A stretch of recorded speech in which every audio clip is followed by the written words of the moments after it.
নিৰ্বাচনটো পালেহি কেনেকুৱা ধৰণৰ প্ৰস্তুতি কেনেকুৱা যিহেতু কংগ্ৰেছৰ প্ৰথমখন তালিকাত আপোনাৰ নামটো যিহেতু ওলালে প্ৰতিদ্বন্দ্বিতা হিচাপে আপুনি এবাৰ খেলিব মাৰ্ঘেৰিটা সমষ্টিৰ পৰা খুব আনন্দিত আমাৰ যিখিনি AICC আৰু APCC নেতৃত্বই মোৰ নাম আগবঢ়াই দিছে মাৰ্ঘেৰিটাৰ বিধানসভাৰ কাৰণে মই খুব কৃতজ্ঞ যে এইবাৰ বিজেপিৰ পৰা পৰিত্ৰাণ পাবলৈ কংগ্ৰেছক ভোট দিবই লাগিব আৰু সেইকাৰণে এবাৰ ৰাইজে প্ৰস্তুত হৈ আছে ৰাইজে এবাৰ বুজি পাইছে আমাৰ যিমানখিনি আদিবাসী মানুহ আছে সকলোৱে বুজি পাইছে যে বিজেপি অকল ঠগায় চাওক মাৰ্ঘেৰিটা উন্নতি হৈছে নাই সেইটো মই নাজানো পিছে বিধায়কৰ উন্নতি নিশ্চয় হৈছে প্ৰপাৰ্টিয়ে নহয় বহুত কিবা কিবি বাঢ়িছে তেখেত চাগে প্ৰথম বিধায়ক হ'ব মাৰ্ঘেৰিটাৰ যোনে এবাৰো কেতিয়াও এছেম্বলিত গৈ পেলাই মাৰ্ঘেৰিটাৰ স্বাৰ্থত মাৰ্ঘেৰিটাৰ ভৱিষ্যতৰ কাৰণে কেতিয়াও মাতে নামাতিলে কংগ্ৰেছৰ সময়ত এতিয়া আঁচনি দিছিলে এতিয়াও আঁচনি লৈ পেলাই কেতিয়াও ৰাজনীতিক বা পলিটিকেল ৱেপেন হিচাপে কেতিয়াও ইউজ কৰা নাছিলে এতিয়া যোনটো আঁচনি হ'ল এটা এতিয়া অস্ত্ৰ বিজেপিৰ এটা খুব ডাঙৰ অস্ত্ৰ কাৰণ মানসিকতাটো সকলোৰে তেনেকুৱা এতিয়া যোনটো ৰাজনৈতিক অস্ত্ৰ হিচাপে যোনটো ব্যৱহাৰ কৰিবলৈ আৰম্ভ কৰিছে সেইটোহে চবচে দুৰ্ভাগ্যৰ কথা আঁচনি আচলকৈ ভাল ভাবি পেলাই কংগ্ৰেছৰ সময়তো আঁচনি আছিলে আপোনাৰ কথা কোৱা হৈছে তাৰ পাছতে চামগুৰিত যিগৰাকী আছিল তানজিল আমাৰ হুছেইন তেওঁৰ কথা কোৱা হৈছে গতিকে পৰিয়াল কেন্দ্ৰিকৰ কথা ওলোৱা হৈছে এইফালে গৌৰৱ গগৈৰ কথাও কৈছে কিমান উন্নতি দেখিলে এগৰাকী মাৰ্ঘেৰিটা সমষ্টিৰ সচেতন নাগৰিক হিচাপে মই আপোনাক সুধিছোঁ এজন যুৱ ভোটাৰ হিচাপে সুধিছোঁ চাওক মই ৰাজনীতিক হিচাপে মই কথা নাপাতোঁ এটা কথা এতিয়া কি হৈছে মাৰ্ঘেৰিটাত আমাৰ যদিও নেতা আছে নেতৃত্ব দিবলৈ নাই আমাৰ বিধায়ক যদিও আছে তেখেতে যেনেধৰণে আমাৰ সকলো জনগোষ্ঠীৰ কাৰণে যেনেকৈ কাম কৰিব লাগে তেখেতে কাম কৰা নাই তেখেতে মানুহ চাই চাই কাম কৰে তেখেতে গাঁও চাই চাই কাম কৰে এইটো বহুত দুৰ্ভাগ্য কথা মানৰ পূৰ্বে হিমন্ত বিশ্ব শৰ্মাই কৈছিল যে প্ৰদ্যুৎ বৰদলৈও বিজেপিলৈ আহিব আমাৰ মুখ্যমন্ত্ৰী ডাঙৰীয়াই তেখেতে এনেকুৱা কথা কৈয়ে থাকে আৰু কোৱা কাৰণটোৱে হ'ল যে আমাৰ যিখিনি কংগ্ৰেছৰ কৰ্মী আছে সকলোৰে মন ভাঙি দিবলৈ তেখেতে এনেকুৱা ধৰণৰ কথাবোৰ কয় এতিয়া দেখা যায় যে মুখ্যমন্ত্ৰীগৰাকীয়ে যিটো কিন্তু কৰে সেইটো পিছলৈ কিন্তু কেইদিনমানৰ পাছতে হৈও তেতিয়া ভূপেন বৰাৰ কথাও যদি কওঁ যে তেওঁক সভাপতিৰ পৰা আঁতৰাই দিয়া হ'ব যিটো একেলগতে তেওঁলোকে দিল্লীৰ পৰা যেতিয়া ফ্লাইটত আহিছিলে সেই কথাটো সঁচা হ'ল তাৰপিছত ভূপেন বৰা কেইদিনমানৰ পাছতে বিজেপিত আহিব বুলি ক'লে সেই কথাটো সঁচা হ'ল গতিকে এই ক্ষেত্ৰত আপুনি কি ক'ব মানে চাওক এতিয়া যদি ক্ৰিকেট মেটচ এটা যদি হয় আপুনি যদি এতিয়া কয় কি এই টিমে জিকিব যে সঁচাকৈ যদি জিকি যায় আপুনি ভাবে এইটোতো সঁচাকৈ তেখেত জিকি গ'ল কেতিয়াবা কি হয় এনেকুৱা টুক্কা বুলি যে কয় যে সেই তেনেকুৱা ধৰণৰ কেতিয়াবা এটা প্ৰেডিকশ্যন এটা কৰে আৰু তেতিয়া সঁচাকৈ তেতিয়া হৈ যায় আজিকালিতো আপুনি জানে PR তেখেতৰ বহুত ষ্ট্ৰং পাব্লিক ৰিলেশ্যন তেখেতৰ বহুতেই ষ্ট্ৰং সেইকাৰণে তেখেতে তেতিয়া এনেকুৱা কথা তেতিয়া কয় সেইটো আকৌ ছ'চিয়েল মিডিয়াত ওলাই যায় কি এই তেখেতেতো আগতে এইটো প্ৰেডিকশ্যন কৰিছিলে তেনেকুৱা ধৰণৰে পৰিস্থিতিটো চাই আছে India today north east Assam আৰু মই বৰ্তমান উপস্থিত আছোঁ মাৰ্ঘেৰিটা বিধানসভা সমষ্টিত আৰু ইয়াৰ মোৰ পাছফালে পাটকাই পাহাৰ এক সুন্দৰ পৰিৱেশ চাহ বাগানৰ মাজত মই বৰ্তমান কথা পাতিম আপোনালোকক দেখুৱাম কাৰ লগত কথা পাতিম তেওঁ কোন হয় সেই সম্পৰ্কত কথা পাতিম যিহেতু নিৰ্বাচন সমাগত আৰু নিৰ্বাচনক লৈ যিহেতু মাৰ্ঘেৰিটা বিধানসভা সমষ্টিক লৈ আমি কথা পাতিম আৰু তেওঁ হৈছে প্ৰতীক বৰদলৈ এটা সুকীয়া নিজৰ এটা পৰিচয় আছে স্বাগতম জনাইছোঁ আপোনাক নমস্কাৰ ভালে আছে আপুনি মোৰ ভাল আৰু আপোনাৰ অকণমান গৈ কথা পালোঁ বোলো নিৰ্বাচনটো পালেহি কেনেকুৱা ধৰণৰ প্ৰস্তুতি কেনেকুৱা যিহেতু কংগ্ৰেছৰ প্ৰথমখন তালিকাত আপোনাৰ নামটো যিহেতু ওলালে প্ৰতিদ্বন্দ্বিতা হিচাপে আপুনি এবাৰ খেলিব মাৰ্ঘেৰিটা সমষ্টিৰ পৰা কেনেকুৱা প্ৰস্তুতি চাওক খুব আনন্দিত আমাৰ যিখিনি AICC আৰু APCC নেতৃত্বই মোৰ নাম আগবঢ়াই দিছে মাৰ্ঘেৰিটাৰ বিধানসভাৰ কাৰণে মই খুব কৃতজ্ঞ আৰু এইবাৰ ৰাইজৰ সকলোকে লৈ পেলাই সকলো জাতি জনগোষ্ঠী সকলোকে আঁকোৱালি লৈ পেলাই এবাৰ আগবাঢ়ি যাম এতিয়া কথাটো হৈছে যে আপুনি এগৰাকী খুব উচ্চ শিক্ষিত তাকো বাহিৰত পঢ়া শুনা কৰা অক্সফৰ্ড বিশ্ববিদ্যালয়ৰ নিচিনা এখন বিশ্ববিদ্যালয়ত পঢ়িছিলে ভাল চাকৰি কৰিছিলে কিন্তু হঠাৎ ৰাজনৈতিক প্ৰেক্ষাপটত অহাৰ মন কিয় মেলিলে আৰু বিধায়ক হিচাপে খেলাৰ বাবে ইচ্ছা কিয় প্ৰকাশ কৰিলে আচল কৰি মই তেতিয়া পঢ়ি আছিলোঁ পঢ়া সময়ত মই তেতিয়া ইংলেণ্ডত আছিলোঁ ইংলেণ্ডত মই MSc কৰাৰ পাছত মই চাকৰি কৰি আছিলোঁ বহুত বছৰ চাকৰি কৰি থাকোঁতেও যদিও খুব এটা ভাল জীৱন আছিলে ভাল দৰমহা আছিলে পিছে সদায় এটা হেঁপাহ আছিলে যে এদিন ঘূৰি আহিম ৰাইজৰ কাৰণে কাম কৰিম এই হেঁপাহ লৈ পেলাই মই চব বাদ দি পেলাই মই অসমলৈ ঘূৰি আহিলোঁ নিজৰ ব্যৱসায় আৰম্ভ কৰিলোঁ যিয়ে আপোনালোকে জানে যে মোৰ পিতৃ তেখেত ৰাজনীতিক বহুত বছৰৰ পৰা আছে আৰু সদায় মোৰ মন নাছিলে যে আমাৰ যি কংগ্ৰেছ দলৰ কিবা কাম কৰি যাবলৈ এজ এ কৰ্মী হিচাপে কেতিয়াও MLA বা মন্ত্ৰী তেনেকুৱা কেতিয়াও হেঁপাহ নাছিলে সেইখিনি কাৰণে যে কৰ্মী হিচাপে কাম কৰি যাম আৰু যেতিয়া আমাৰ ভূপেন বৰা ডাঙৰীয়া যেতিয়া সভাপতি আছিলে সেইটো সময়ত আমাৰ সামাজিক মাধ্যমৰ মোক জেনেৰেল ছেক্ৰেটাৰী দিছিলে গোটেই অসমৰ। আৰু যেতিয়া আমাৰ গৌৰৱ গগৈ ডাঙৰীয়া তেতিয়া আমাৰ সভাপতি হ'ল, তেখেতে তেতিয়া মোক গোটেই ছ'চিয়েল মিডিয়াৰ কো চেয়াৰমেন হিচাপে মোক নিযুক্তি দিলে। খুব গধুৰ দায়িত্ব গোটেই অসমৰ। আৰু তেনেকৈ তেতিয়া কাম কৰি দিয়া গৈছোঁ। তেখেতে মোক পৰামৰ্শ দিলে যে মাৰ্ঘেৰিটাত যিহেতু মোৰ নিজৰ ঘৰ, মই থাকোঁৱেই, কেতিয়াও ৰাজনীতিক হিচাপে মই কেতিয়াও ঘূৰা নাছিলোঁ। আপুনি আপোনাৰ পিতৃ এগৰাকী ৰাজনৈতিক ব্যক্তি, ইতিমধ্যে সকলো অসমবাসীয়ে চিনি পায়। এওঁ হৈছে প্ৰদ্যুৎ বৰদলৈ, নগাঁও লোকসভা সমষ্টিৰ সাংসদ বৰ্তমান তেওঁ। প্ৰদ্যুৎ বৰদলৈ কংগ্ৰেছৰ এগৰাকী জ্যেষ্ঠ নেতা। তেওঁৰ পুত্ৰ প্ৰতীক বৰদলৈ এইবাৰ যিহেতু খেলিব। হয়। এতিয়া দেখা পোৱা যায় যে প্ৰথম যেতিয়া লিষ্টখন ওলালে কংগ্ৰেছৰ, তেতিয়া পৰিয়ালকেন্দ্ৰিক বুলি মানুহে চৰ্চা কৰিছে। সেই হিচাপত আপোনাৰ কথা কোৱা হৈছে। তাৰপাছতে চামগুৰিত যিগৰাকী আছিল তানজিল আমাৰ হুছেইন, তেওঁৰ কথা কোৱা হৈছে। গতিকে পৰিয়ালকেন্দ্ৰিকৰ কথা ওলোৱা হৈছে, এইফালে গৌৰৱ গগৈৰ কথাও কৈছে। সেই সম্পৰ্কত আপোনাৰ মতামত কি? চাওক, এয়া মানে কি হয়, এতিয়া ধৰি লওক মই বহুত বছৰ কংগ্ৰেছৰ লগত জড়িত, বহুত বছৰ মই কাম কৰি আহিছোঁ। মই ভূপেন বৰা ডাঙৰীয়া তেতিয়া আমাৰ সভাপতি আছিলে কংগ্ৰেছৰ। মই সেইখিনি সময়তে মই সামাজিক মাধ্যমত জেনেৰেল ছেক্ৰেটাৰী আছিলোঁ আৰু দলৰ কাৰণে কাম কৰি গৈছিলোঁ। তেতিয়া আমাৰ গৌৰৱ গগৈ ডাঙৰীয়া যেতিয়া আমাৰ সভাপতি হ'ল, তেখেতে মোক গোটেই সামাজিক মাধ্যমৰ গোটেই অসমৰ মোক কো চেয়াৰমেন হিচাপে মোক নিযুক্তি দিলে। আৰু দলৰ কাৰণে কাম কৰি আহিছোঁ, মাৰ্ঘেৰিটাৰ কাৰণে কাম কৰি আহিছোঁ। পিছে মই কেতিয়াও লাইমলাইটত কেতিয়াও অহা নাছিলোঁ। আৰু সেইকাৰণে এতিয়া কি হৈছে, আমাৰ বিৰোধী এই এটা অপপ্ৰচাৰ এটা চলাইছে যে পেৰাশ্বুট লেণ্ডিং হৈছে, হেৰি হৈছে। পিছে এটা কথা, আপোনালোকে যদি আমাৰ কংগ্ৰেছৰ সকলো সমৰ্থনক যদি আপুনি যদি সোধে, তেখেতসকলে আপোনালোকক ভালদৰে ক'ব যে কিমান বছৰ মই ইয়াতে কাম কৰি আহিছোঁ। আমাৰ যি দল আছে, দল আমি কেনেকৈ বুথে বুথে গৈ পেলাই আমি কাম কৰিছোঁ। ফেচবুকত আজিকালি চবেই আছে, কোনোবাই ফেচবুক খুলি পেলাই চালেই হ'ল। আৰু ঠিক তেনেদৰে ৰাইজৰ মাজত সোমাই পেলাই সকলোকে আঁকোৱালি লৈ পেলাই আমাৰ কংগ্ৰেছৰ যিমানখিনি জ্যেষ্ঠ আছে সকলোৰ পৰামৰ্শ লৈ পেলাই মই আগবাঢ়িছোঁ। আৰু তেখেতসকলৰ আশীৰ্বাদ লোৱাৰ কাৰণেই এইটো সম্ভৱ হৈছে। গতিকে যিহেতু পৰিয়ালকেন্দ্ৰিক চৰ্চাটো চলি আছে, গতিকে আপোনাৰ আনচাৰটো আচলতে তেনেকুৱা ধৰণৰ। এতিয়া আমি মাৰ্ঘেৰিটা বিধানসভা সমষ্টিৰ বিষয়ে পাতোঁ। বিগত 10টা বছৰ যিগৰাকী বিধায়ক আছিল ভাস্কৰ শৰ্মা, বৰ্তমান এতিয়াও আছে, কিমান উন্নতি দেখিলে? এগৰাকী মাৰ্ঘেৰিটা সমষ্টিৰ সচেতন নাগৰিক হিচাপে মই আপোনাক সুধিছোঁ, এজন যুৱ ভোটাৰ হিচাপে সুধিছোঁ। চাওক, মই ৰাজনীতিক হিচাপে মই কথা নাপাতোঁ। এটা কথা এতিয়া কি হৈছে, মাৰ্ঘেৰিটাত আমাৰ যদিও নেতা আছে, নেতৃত্ব দিবলৈ নাই। আমাৰ বিধায়ক যদিও আছে, তেখেতে যেনেধৰণে আমাৰ সকলো জনগোষ্ঠীৰ কাৰণে যেনেকৈ কাম কৰিব লাগে তেখেতে কাম কৰা নাই। তেখেতে মানুহ চাই চাই কাম কৰে, তেখেতে গাঁও চাই চাই কাম কৰে। এইটো বহুত দুৰ্ভাগ্যৰ কথা। আৰু চবতছে ডাঙৰ কথাটো হৈছে, আপুনি যদি চাই মানে মাৰ্ঘেৰিটাৰ যিগৰাকী বিধায়ক তেওঁ কলা বগা আছে। তেখেতে চাওক, তেখেতে অকল নিজৰ মানুহখিনি চাই পেলাইহে তেখেতে, যেনেকৈ এতিয়া বিজেপিৰ লগত যোন জড়িত, তেখেতে এতিয়া আঁচনিও তেখেতসকলক দিব। বিজেপিৰ লগত যোনখিনি গাঁৱত বিজেপিৰ সমৰ্থন বেছি আছে, সেই গাঁৱতে ৰাস্তা দিব। তেনেকুৱা ধৰণৰ এটা পৰিৱেশ, যোনটো আগতে কেতিয়াও হোৱা নাছিলে। তেখেত এজন বিধায়ক, তেখেত সকলো বিধায়ক। পিছে এতিয়া চবচে ডাঙৰ কথাটো হৈছে, যেতিয়া আমাৰ আঁচনি লৈ পেলাই যোনটো ৰাজনীতি চলি আছে, আৰু এইটো অকল মাৰ্ঘেৰিটাত নহয়, গোটেই অসমতে এতিয়া এনেকুৱা ধৰণৰ এটা পৰিৱেশ এটা হৈছে যে আঁচনি দিয়াই মানে কাৰোবাক কিনি লোৱা নিচিনা হৈ গৈছে। আঁচনি দিয়াই মানে আপুনি মানে বেলেগ কোনো দলত আপুনি মিটিঙত যাব নোৱাৰে। আৰু বিজেপি মিটিঙত আপোনালোকে আহিবই লাগিব, নাহিলে আপোনাৰ আঁচনি কাটি দিব। এই আজিয়ে চাগে আপোনাৰ চাগে ক'ৰবাত নিউজত ওলাইছে, কাৰোবাৰ কল ৰেকৰ্ডিং এটা ওলাইছে, য'ত স্পষ্টভাৱে কৈছে যে এইবাৰ মুখ্যমন্ত্ৰীৰ আশীৰ্বাদ যাত্ৰা আহি আছে, যদি আপোনালোকে যদি নাহে আমি এই পইচাখিনি কাটি দিম। এতিয়া এনেকুৱা ধৰণৰ মানসিকতা কেতিয়াও নাছিলে। সেই পৰিৱেশৰ পৰা এতিয়া ৰাইজে বা পৰিত্ৰাণ বিচাৰিছে। মানৰ পূৰ্বে হিমন্ত বিশ্ব শৰ্মাই কৈছিল যে প্ৰদ্যুৎ বৰদলৈও বিজেপিলৈ আহিব। চাওক, তেখেতে আমাৰ মুখ্যমন্ত্ৰী ডাঙৰীয়াই তেখেতে এনেকুৱা কথা কৈয়ে থাকে। আৰু কোৱা কাৰণটোৱে হ'ল যে আমাৰ যিখিনি কংগ্ৰেছৰ কৰ্মী আছে সকলোৰে মন ভাঙি দিবলৈ তেখেতে এনেকুৱা ধৰণৰ কথাবোৰ কয়। আপোনালোকে ভালদৰে জানে যে তেখেতে এতিয়া চবকে টাৰ্গেট কৰি লৈছে। তেখেতে এতিয়া আমাৰ গৌৰৱ গগৈ ডাঙৰীয়া, আমাৰ সভাপতিক তেখেতে পাকিস্তান লিংক থকা বুলি যোনটো এতিয়ালৈকে কেতিয়াও প্ৰমাণ দিব নোৱাৰিলে। দ্বিতীয় হ'ল তেখেতে আমাৰ দেৱব্ৰত শইকীয়া, আমাৰ লিডাৰ অফ অপজিশ্যন, আমাৰ তেখেতৰ বিৰুদ্ধে বহুতখিনি কথা কৈছে। এতিয়া স্বাভাৱিক কথা, প্ৰদ্যুৎ বৰদলৈ ডাঙৰীয়াও তেখেতে এইবোৰ বিৰুদ্ধে তেখেতে এইবোৰ কথা কৈছে।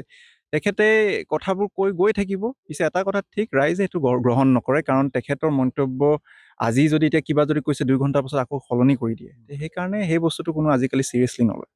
এতিয়া দেখা যায় যে মুখ্যমন্ত্ৰীগৰাকীয়ে যিটো কিন্তু কৰে সেইটো পিছলৈ কিন্তু কেইদিনমান পাছতে হৈও উঠে। এতিয়া ভূপেন বৰাৰ কথাও যদি কওঁ যে তেওঁক সভাপতিৰ পৰা আঁতৰাই দিয়া হ'ব, যিটো একেলগতে তেওঁলোকে দিল্লীৰ পৰা যেতিয়া ফ্লাইটত আহিছিলে সেই কথাটো সঁচা হ'ল। তাৰপিছত ভূপেন বৰা কেইদিনমান পাছতে বিজেপিত আহিব বুলি ক'লে, সেই কথাটো সঁচা হ'ল। গতিকে এই ক্ষেত্ৰত আপুনি কি ক'ব? মানে চাওক, এতিয়া যদি ক্ৰিকেট মেটচ এটা যদি হয়, আপুনি যদি এতিয়া কয় কি এই টিমে জিকিব, যে সঁচাকৈ যদি জিকি যায়, তেতিয়া আপুনি ভাবে এইটোতো সঁচাকৈ তেখেত জিকি গ'ল। কেতিয়াবা কি হয়, এনেকুৱা টুক্কা বুলি যে কয় যে, সেই তেনেকুৱা ধৰণৰ কেতিয়াবা এটা প্ৰেডিকশ্যন এটা কৰে আৰু তেতিয়া সঁচাকৈ তেতিয়া হৈ যায়। আজিকালিতো আপুনি জানে PR তেখেতৰ বহুত ষ্ট্ৰং, পাব্লিক ৰিলেশ্যন তেখেতৰ বহুতেই ষ্ট্ৰং। সেইকাৰণে তেখেতে তেতিয়া এনেকুৱা কথা তেতিয়া কয়, সেইটো আকৌ ছ'চিয়েল মিডিয়াত ওলাই যায় কি এই তেখেতেতো আগতে এইটো প্ৰেডিকশ্যন কৰিছিলে। পিছে তেনেকুৱা ধৰণৰে পৰিস্থিতিটো তেনেকুৱা। এতিয়া ৰাইজৰ দলৰ লগত যিহেতু এলায়েন্সৰ কথাটো কৈছোঁ, কিবা বিৰোধী যিহেতু হৰুৱাবৰ বাবে, বিজেপিক হৰুৱাবৰ বাবে আপোনালোকে এলায়েন্স কৰাৰ কথা কৈছিলে, কিন্তু এলায়েন্সটো আজিও দেখা পোৱা যায়, স্পষ্ট সেই ছবিখন আজিও হৈ নুঠিল। কিহৰ কাৰণে বুলি ভাবে আপুনি? চাওক, এইটো দলৰ মাজত আমাৰ যিখিনি নেতৃত্ব তেখেতসকলে এইটো সিদ্ধান্তটো ল'ব, এইটো মই কোৱা উচিতো নহয়। পিছে স্বাভাৱিক কথা যে এতিয়া যিমানে ইলেকশ্যন ওচৰ চাপিব, নিশ্চয় কিবা এটা সিদ্ধান্ত হ'ব আৰু আমি অতি শীঘ্ৰে আমি গম পাম। আৰু শেষত ৰাইজৰ দলৰ প্ৰতিদ্বন্দ্বিতাও আপোনালোকৰ ইয়াতে আছে, ৰাহুল চেত্ৰী। ৰাহুল চেত্ৰীৰ লগত আপোনাৰ কেনেকুৱা ধৰণৰ যুঁজখন হ'ব? বিজেপিৰ কথা মই বাৰু অকণমান একাষৰীয়া কৰিছোঁ। চাওক, প্ৰথম কথাটো হ'ল ৰাইজৰ দলে এটাও BLA দিব পৰা নাই গোটেই মাৰ্ঘেৰিটাত। গোটেই বিৰোধীৰ যিমানখিনি BLA কাম আছে, কংগ্ৰেছ দলে দায়িত্ব লৈছে।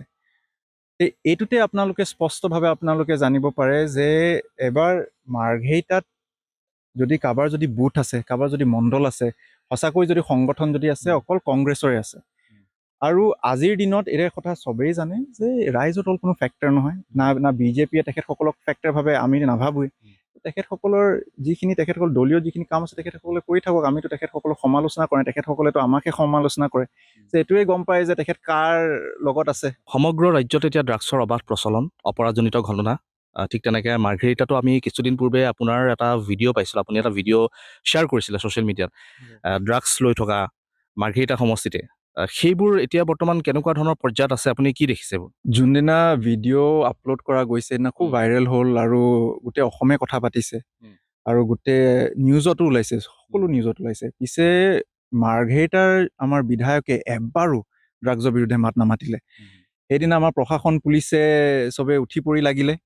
পিছে এতিয়া কি হৈছে, ড্ৰাগছৰ আমি যিমানখিনি আমি গম পাইছোঁ, যিমানখিনি আমি খবৰ পাইছোঁ, মাৰ্ঘেৰিটাত এতিয়া এনেকুৱা এটা পৰিস্থিতি য'ত চিপছ আৰু ক'ল্ড ড্ৰিংকৰ নিচিনা এতিয়া মুকলিকৈ বিক্ৰী কৰিবলৈ এটা সুবিধা কৰি দিয়া নিচিনা হৈছে। আপোনালোকে ভালদৰে জানে যে ড্ৰাগছৰ উৎপাদন আমাৰ মাৰ্ঘেৰিটাত নহয়, আমাৰ তিনিচুকীয়াতো নহয়, এই বাহিৰৰ পৰা অহা বস্তু। এতিয়া বাহিৰৰ পৰা অহা বস্তু এটা চুকে কোণে গাঁৱে গাঁৱে কেনেকৈ সোমালে, কাৰোবাৰ চিনিয় কথা। কাৰণ ড্ৰাগছ যেতিয়া লাহে লাহে বৃদ্ধি হ'বলৈ লৈছে, বৃদ্ধি হোৱাৰ কাৰণে আমাৰ অপৰাধো বৃদ্ধি হৈছে। নিৰ্বাচনটো পালেহি, এতিয়া মাৰ্ঘেৰিটা সমষ্টিত ত্ৰিকোণ এখন যুঁজ হ'ব। এফালে কংগ্ৰেছ, বিজেপি আৰু আনফালে হৈছে ৰাইজৰ দল। সেই যুঁজখনৰ সৈতে যুঁজিবৰ কাৰণে নিজে কিমান প্ৰস্তুত? চাওক, আমি এইবাৰ বিজেপি বিৰুদ্ধে আমি যুঁজিম আৰু আমি জিকিম, ইয়াতে কোনো দুইমত নাই। আৰু সকলো আপোনালোকে যদি দেখিছে, এই 3 দিন আগতে আমাৰ গৌৰৱ গগৈ ডাঙৰীয়া, আমাৰ সভাপতি আহিছিলে, হাজাৰ হাজাৰ মানুহ ওলাই আহিছে, সচেতন ৰাইজ ওলাই আহিছে, আই মাতৃসকল সকলো ওলাই আহিছে। কাৰণ এইবাৰ চবেই সিদ্ধান্ত লৈছে যে এইবাৰ বিজেপিৰ পৰা পৰিত্ৰাণ পাবলৈ কংগ্ৰেছক ভোট দিবই লাগিব, আৰু সেইকাৰণে এইবাৰ ৰাইজে প্ৰস্তুত হৈ আছে। মাৰ্ঘেৰিটা সমষ্টিত কেইবাখনো চাহ বাগিচা আমি দেখিছোঁ, গতিকে সেই চাহ বাগিচা অঞ্চলৰ লোকসকল বা এই বাগিচাসমূহ কিমান উন্নতি দেখিছে? বৰ দুখ লগাকৈ মই কথাটো কৈছোঁ, আমি মাজতে এটা ছাৰ্ভে কৰিছিলোঁ, মাৰ্ঘেৰিটাত হাইস্কুল ড্ৰপ আউট বা স্কুল ড্ৰপ আউট গোটেই তিনিচুকীয়া হাইয়েষ্ট। আৰু চবতছে বেছি কোনোবা যদি জনগোষ্ঠী যদি বঞ্চিত হৈছে শিক্ষাৰ পৰা, সেয়া হয় আমাৰ আদিবাসী মানুহ। আদিবাসী মানুহ আজিৰ দিনত যোনটো আমাৰ ড্ৰপ আউট ইমানেই বেছি বাঢ়িছে দিনে দিনে, আৰু এইটো বহুত চিন্তনীয় কথা। সেইকাৰণে আমি কংগ্ৰেছে এটা পৰিকল্পনাও এটা লৈ আছোঁ, আৰু অতি শীঘ্ৰে আমি নিজৰ ইস্তিহাৰত আমি মুকলি কৰিম। পিছে তাৰ বাহিৰেও যেনেকৈ ধৰণৰ কাম হ'ব লাগিছিলে আমাৰ আদিবাসী মানুহ, আৰু আঁচনি লৈ পেলাইও চবতছে বেছি বঞ্চিত পিছে আমাৰ আদিবাসী মানুহ। এনেকুৱা ধৰণৰ এটা পৰিস্থিতি এটা চলি আছে, বিধায়কে এবাৰো চকু দিয়া নাই। কিন্তু তেওঁলোকৰতো যথেষ্টখিনি উন্নতি হোৱাৰ কথা কয়। এতিয়া জনজাতিকৰণৰ কথা বাৰু পিছত সেইটো। তেওঁলোকৰ যিহেতু মাটি পট্টা দিয়াৰ কথা কৈছে, দৰমহা বৃদ্ধি, হাজিৰা অৰ্থাৎ হাজিৰা তেওঁলোকৰ যি আছিলে সেই হাজিৰা বৃদ্ধি হোৱাৰ কথা কৈছে, ৰাস্তা পদূলি ঠিক হৈছে বুলি কৈছে। সেই ক্ষেত্ৰত আপোনাৰ মতামত কি? চাওক, তেখেতসকলেতো কথা কৈয়ে আছে, পিছে এতিয়ালৈকে হৈছে নেকি? জনজাতিকৰণ হৈছে নেকি? মাটি পট্টা পাইছে নেকি? এইবোৰ দিব বুলি এতিয়া টোপ দিয়াৰ নিচিনা হৈছে। কৈ আছে আৰু ক'ব। ইলেকশ্যন যিমান আৰু ওচৰ চাপিব সিমানে আৰু এনেকুৱা ধৰণৰ নতুন স্কিমৰ কথা ক'ব। পিছে ৰাইজে এবাৰ বুজি পাইছে, আমাৰ যিমানখিনি আদিবাসী মানুহ আছে সকলোৱে বুজি পাইছে যে বিজেপি অকল ঠগায়। সমষ্টিত উন্নতি কিমান হৈছে একদম শ্বৰ্টকে? চাওক, মাৰ্ঘেৰিটা উন্নতি হৈছে নে নাই সেইটো মই নাজানো, পিছে বিধায়কৰ উন্নতি নিশ্চয় হৈছে। বিধায়ক ৰাজনীতিত অহাৰ আগতে তেখেত বেপাৰী আছিলে, তেখেত এতিয়াও ৰাজনীতিৰ পাছতো তেখেত এতিয়া বেপাৰীয়ে হয়, কাৰণ তেখেতে অকল নিজৰ নিজৰ ওচৰ পাছৰ মানুহ চাই। সেইকাৰণে তেখেতৰ আৰু তেখেতৰ ওচৰ পাছৰ যিখিনি মানুহ আছে তেখেতসকলৰ নিশ্চয় ভাল হৈছে। মানে বিধায়কগৰাকী আৰু বিধায়কগৰাকী হুৱে বৰে থকা লোকসকলৰ অৰ্থাৎ প্ৰপাৰ্টি বাঢ়িছে বুলি ডাইৰেক্ট ক'ব পাৰিনে? নিশ্চয় বাঢ়িছে, প্ৰপাৰ্টিয়ে নহয়, বহুত কিবা কিবি বাঢ়িছে। এইটো আপুনি আমাৰ যিখিনি স্থানীয় ৰাইজ আছে সকলোৱে জানে। আপুনি তেখেতসকলকে যদি সোধে তেখেতসকলে আপোনালোকক গোটেই তালিকাখনে চাগে দি দিব। এতিয়া আপুনি স্কিমৰ কথা কৈছিলে, আঁচনিৰ কথা কৈছিলে, গতিকে কংগ্ৰেছৰ দিনতো আঁচনি দিছিলে, সূতা কম্বলৰ ৰাজনীতিৰ কথা কয় হিমন্ত বিশ্ব শৰ্মা। সেই ক্ষেত্ৰত আপোনাৰ মতামত কি? চাওক, কংগ্ৰেছৰ সময়ত এতিয়া আঁচনি দিছিলে, কেতিয়াও আঁচনি লৈ পেলাই কেতিয়াও ৰাজনীতিক বা পলিটিকেল ৱেপেন হিচাপে কেতিয়াও ইউজ কৰা নাছিলে। এতিয়া যোনটো আঁচনি হ'ল এটা এতিয়া অস্ত্ৰ, বিজেপিৰ এটা খুব ডাঙৰ অস্ত্ৰ, কাৰণ মানসিকতাটো সকলোৰে তেনেকুৱা। এতিয়া আঁচনি দিয়া মানে এতিয়া এনেকুৱা এটা পৰিস্থিতি এটা হৈছে যে আপোনাক কিনি ল'লে। এই আঁচনি বিনিময় আপোনাক বিজেপিৰ মিটিঙত আপোনালোকে যাবই লাগিব, মুখ্যমন্ত্ৰীৰ মিটিঙত আপোনালোকে যাবই লাগিব। যদি আপোনালোকে কোনোবা অন্য দলত যদি আপোনালোকে যদি কিবা মিটিঙত যায় বা কাৰোবাৰ লগত যদি কথা পাতে, কালি বা পৰহিয়ে মানুহ আহি পেলাই আপোনাক ধমকি দিব যে আপোনাৰ আঁচনিটো কাটি দিম, আপোনালোকে কেলে ওলাই আহিছে। এনেকুৱা ধৰণৰ পৰিৱেশ অসমত কেতিয়াও হোৱাই নাছিলে, মাৰ্ঘেৰিটাতো কেতিয়াও হোৱা নাছিলে। পিছে এতিয়া চাওক এনেকুৱা ধৰণৰ পৰিস্থিতি হৈছে। যদি এই যুঁজখনত আপুনি যদিও জয়ী হৈ যায়, ধৰি লৈছোঁ আপুনি জয়ী হ'ল, বিধায়ক হিচাপে নিৰ্বাচিত হ'ল, মাৰ্ঘেৰিটা সমষ্টি বিধায়ক হিচাপে, প্ৰথমতে কি কাম কৰিব? চাওক, প্ৰথম যোনটো চবতছে ডাঙৰ সমস্যা হৈছে আমাৰ যোনটো অৰ্থনৈতিক অৱস্থা, যোনটো মাৰ্ঘেৰিটাৰ, সেইটো পুনৰ্জীৱিত কৰিবই লাগিব। আৰু সেইকাৰণে আমি কংগ্ৰেছে সকলো ৰাইজৰ লগত কথা পাতি, সকলোৰ লগত মত বিনিময় কৰি, বিভিন্ন জাতি জনগোষ্ঠীৰ লগত একেলগে আমি যোনটো আমাৰ ইস্তেহাৰ হ'ব আমি মুকলি কৰিম। তাতে আপোনালোকে অতি শীঘ্ৰে গম পাব যে আমি যোনটো আমাৰ অৰ্থনৈতিক এটা নতুন চাইণ্টিফিকেলি এটা নতুন ইকনমিক মডেল আমি সৃষ্টি কৰিব গৈছোঁ, যেনে সকলো কাৰণে ভাল হ'ব। আমাৰ যুৱক যুৱতী চাকৰিৰ কাৰণেই হওক, আমাৰ যুৱক যুৱতী নিজৰ কেতিয়াবা সংস্থাপন গঢ়িবলৈ হওক, এই গোটেইখিনি পৰিকল্পনা আমি নিজৰ ইস্তেহাৰত আমি শীঘ্ৰে মুকলি কৰিম। ইছ্যু কি হ'ব বুলি আৰু কংগ্ৰেছৰ ইছ্যু আপোনাৰ ইকনমিক মডেলৰ বাহিৰে আমাৰ যোনটো স্বাস্থ্য, আমাৰ তাৰপিছত চিকিৎসা, তাৰপাছত আপোনাৰ যোনটো আমি আঁচনি আমি বিজেপিৰ দৰে আমি সকলোকে সমান দৃষ্টিৰে চাই পেলাই আমি আঁচনি এইবাৰ ডিষ্ট্ৰিবিউশ্যন আমি কৰিবলৈ চেষ্টা কৰিম। এই আঁচনি নিদিয়াকৈ একো কাম নহয় নেকি? আঁচনি নিদিয়াকৈ একো কাম মানে অসমখন আগবাঢ়িব নোৱাৰে নেকি? মানে মানুহক এই পইচা পাতি দিয়া বা তেনেকুৱা ধৰণৰ যদি স্কিম ওলায় ভাল স্কিম, আৰু যদি যাতে কামত হয় স্কিম, তেনেকুৱাবোৰৰ সলনি এতিয়া যিবিলাক অৰুণোদয় দিছে, মই কোৱা নাই যে কাম নহয় বুলি, কিন্তু তেনেকুৱাবোৰ আঁচনি নোলোৱাকৈ আৰু কিবা পদক্ষেপ লোৱাৰ ব্যৱস্থা কিবা আছে? চাওক, আঁচনি প্ৰথম কথাটো হ'ল আমাৰ আই মাতৃসকলৰ প্ৰাপ্য। মই অৰুণোদয়ৰ কথা কৈছোঁ। পিছে মই সেই কথাটো আকৌ এবাৰ কৈছোঁ, আঁচনি পিছে এতিয়া যোনটো ৰাজনৈতিক অস্ত্ৰ হিচাপে যোনটো ব্যৱহাৰ কৰিবলৈ আৰম্ভ কৰিছে, সেইটোহে চবচে দুৰ্ভাগ্যৰ কথা। আঁচনি আচলকৈ ভাল ভাবি পেলাই কংগ্ৰেছৰ সময়তো আঁচনি আছিলে, পিছে কংগ্ৰেছৰ সময়ত এনেকুৱা ধৰণৰ ৰাজনীতি কেতিয়াও হোৱা নাছিলে। সেই তেনেকুৱা ধৰণৰ মানসিকতাৰ পৰা পৰিত্ৰাণ পাবলৈ আজি ৰাইজে আমনি পাইছে বিজেপিৰ পৰা। আঁচনি আগতেও আছে, এতিয়াও থাকিব। কংগ্ৰেছ যেতিয়া চৰকাৰ যেতিয়া গঠন হ'ব, তাতেও আপোনাৰ আঁচনি থাকিবই, ইয়াতে কোনো দুইমত নাই। পিছে আঁচনি লৈ পেলাই কাৰোবাক যদি ভাবে যে আপুনি বোলে কিনি লৈছে। সভাপতি ভূপেন বৰা হৈ থাকোঁতে আপুনি কাম কৰিছে, বৰ্তমান গৌৰৱ গগৈ সভাপতিত্বৰ অৰ্থাৎ হেৰিয়তো কাম কৰিছে আপুনি। মই যদি সুধোঁ কোনজন বেটাৰ? চাওক, এইটো কোনো মানে কম্পেৰিজনটো আপুনি যদি মোক যদি সুধে, ইয়াতে কোনো ডাউট নাই, আমাৰ গৌৰৱ গগৈ ডাঙৰীয়া তেখেতৰ নেতৃত্বত আমাৰ অসম প্ৰদেশ কংগ্ৰেছে পূৰা পুনৰ্জীৱিত হৈছে আমাৰ সংগঠন হিচাপে। আৰু তেখেতৰ লগত চাওক, মই সৰু কথা এটা কৈছোঁ, মই ৰাজনীতিত অহা আগতে মই বিভিন্ন ছেক্টৰত কাম কৰিছোঁ, বিভিন্ন ইণ্ডাষ্ট্ৰীত কাম কৰিছোঁ। এনেকুৱা চাগে খুব কম ইণ্ডাষ্ট্ৰী আছে য'ত মই কাম কৰা নাই। মই মাইনিঙত কাম কৰিছোঁ, পাৰফিউমত কাম কৰিছোঁ, মই ইভেণ্টত কাম কৰিছোঁ, মই ল' ফাৰ্মত কাম কৰিছোঁ। পিছে মই এটা কথা আপোনালোকক মই পূৰা স্পষ্টভাৱে মই ক'ব পাৰোঁ, গৌৰৱ গগৈ ডাঙৰীয়া আজি যদি ৰাজনীতিত যদি নাথাকিলেহেঁতেন, তেখেত যদি কিবা বেলেগ এজন প্ৰফেশ্যনতো যদি থাকিলে বা বেলেগ এটা ইণ্ডাষ্ট্ৰীটো যদি থাকিলেহেঁতেন, তেখেতে চাগে CEO থাকিলেহেঁতেন বা একদম টপ মেনেজমেণ্টত থাকিলেহেঁতেন। তেখেতৰ যোনটো এটেনশ্যন টু ডিটেইল, তেখেতৰ লগত যেতিয়াই মই তেখেতৰ লগত বহোঁ, যেতিয়াই আমি কথা পাতোঁ, তেখেতৰ পৰা সদায় মই কিবা নতুন কিবা শিকিবলৈ মই পাওঁ। আৰু সেই বস্তুটো মোৰ কাৰণেও খুব এটা ডাঙৰ এক্সপিৰিয়েঞ্চ বুলিয়ে ক'ব পাৰে।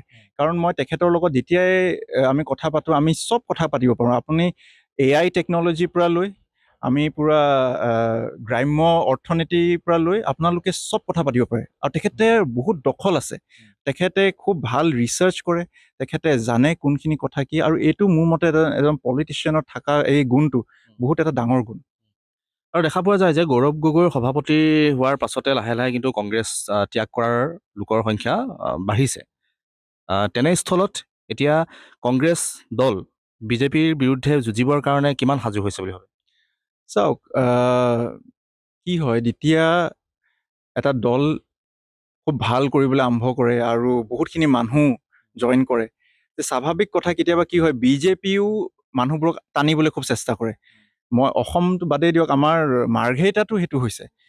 বহুত এনেকুৱা মানুহ আছে যোনে বিজেপি কিবা ব্যক্তিগত স্বাৰ্থৰ বাবেই গুচি যায়।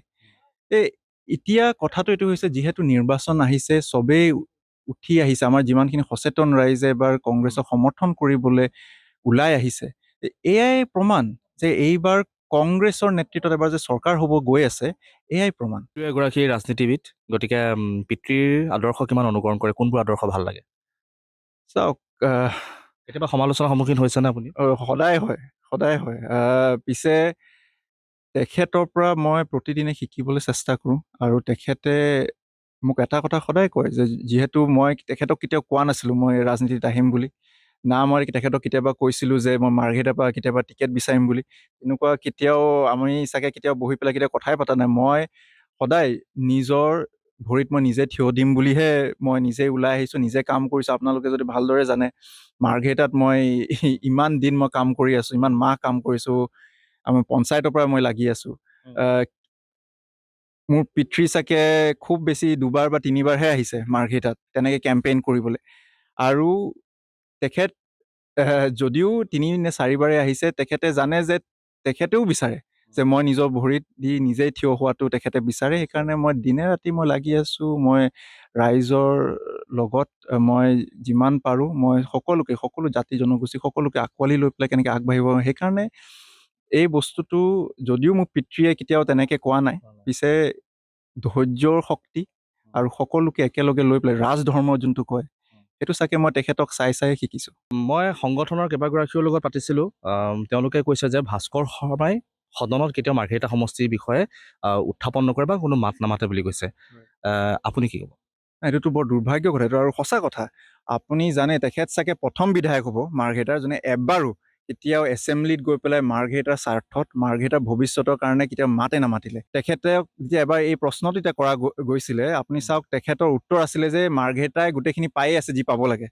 সেইকাৰণে তেখেতৰ এইটো মানসিকতাই আমাক এইটোৱে ধাৰণা আমি গম পাওঁ যে তেখেতে ৰাইজক যিখিনি সহায় কৰিব লাগিছিলে, ৰাইজৰ লগত যেনেকৈ থিয় দিব লাগিছিল, তেখেতে সেইখিনি নকৰে। তেখেতে অকল নিজৰ ধান্দাতে তেখেতে থাকিব আৰু নিজৰ কামখিনিহে কৰিব। ইয়াৰ চিকিৎসা ব্যৱস্থাটোৰ কথা যদি মই সুধোঁ, এখন চিভিল হস্পিটেল আছে? হয়, আমাৰ চিভিল হস্পিটেল আছে। পিছে আপোনালোকে চাগে বহুতবাৰ নিউজত আপোনালোকে নিজে দেখিছে, তাতে আমাৰ আণ্ডাৰ ষ্টাফ, মেডিচিন নাপায়, ডক্টৰ নাই, নাৰ্ছ নাই। যোৱা পৰহি মোক ফোন কৰিছে, ৰাতি ফোন কৰি পেলাই ডক্টৰ তাত লৈ যাব লাগে, পিছে কোনো নাছিলেই। এনেকুৱা এটা ধৰণৰ পৰিস্থিতি হৈছে। সেইকাৰণে এতিয়া মই এজন এম্বুলেঞ্চ ঠিক কৰি পেলাই আমি তিনিচুকীয়া লৈ যাব লগা হ'ল। এনেকুৱা ধৰণৰ পৰিস্থিতি। আৰু এইটো সকলো মাৰ্ঘেৰিটা ৰাইজে সকলোৱে জানে যে কাৰোবাৰ যদি কিবা যদি এতিয়া হয়, ভগৱানে নকৰক, কিবা যদি চিৰিয়াছ যদি হয়, মাৰ্ঘেৰিটাত কোনো উপায় নাই যে বাহিৰতে যাব লাগিব, তিনিচুকীয়া যাব লাগিব বা ডিগবৈ। ইয়াৰ পৰা তিনিচুকীয়ালৈ যাবলৈতো নাই কমেও 2.5 ঘণ্টা 3 ঘণ্টা এটা বাট লাগে। হয় হয়, আমাৰ নিজৰ দলৰ কৰ্মী কেতিয়াবা ষ্ট্ৰ'ক খায়, ষ্ট্ৰ'ক হৈ পেলাই বৰ দুৰ্ভাগ্যৰ কথা, তেখেতসকলে গৈয়ে নাপায় হস্পিটেলত, তেখেতে মানে বৰ দুখৰ কথা।